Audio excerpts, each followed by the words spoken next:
Hussain Ali मोंतजारी Iran के शिया इस्लाम के बड़े लीडर रहे और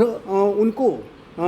ईरान के पहले सुप्रीम लीडर के सक्सेसर के रूप में भी देखा जाता था।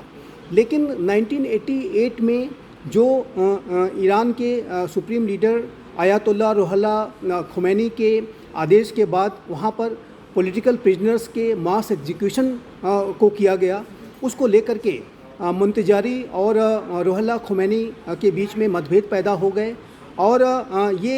जो मतभेद हैं वो आगे चल करके वो बढ़ते ही गए और जिसका कि परिणाम ये हुआ कि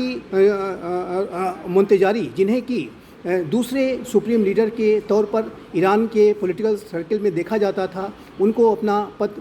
गंवाना पड़ा और ये जो पद है ये अली खामनाई को दिया गया। और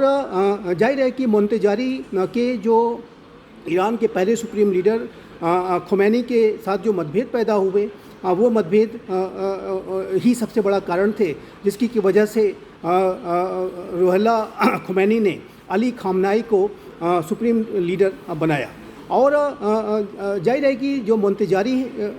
के जो विचार थे वो ईरान में ज़्यादा ओपननेस चाहते थे, वो जो मास एग्जीक्यूशंस के विरोध में थे और उन्होंने खामनाई की नीतियों की भी आगे चल कर के आलोचनाएं की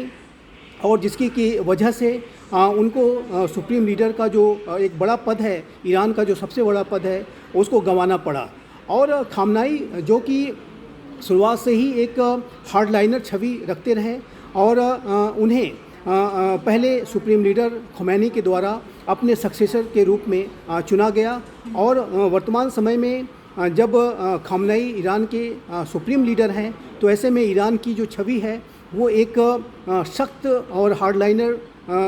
राष्ट्र के रूप में जो बनी है, उसमें ईरान की जो दूसरे सुप्रीम लीडर अली खामनाई की जो विचार हैं, जो उनका अप्रोच है, उसका सबसे बड़ा योगदान है। और आज इजराइल और अमेरिका के बीच के जो संबंध इतने ज़्यादा तनावग्रस्त हैं, उसके पीछे भी खामनाई की जो हार्डलाइनर छवि है उसकी एक बहुत बड़ी भूमिका है, ये स्पष्ट रूप से दिखता है।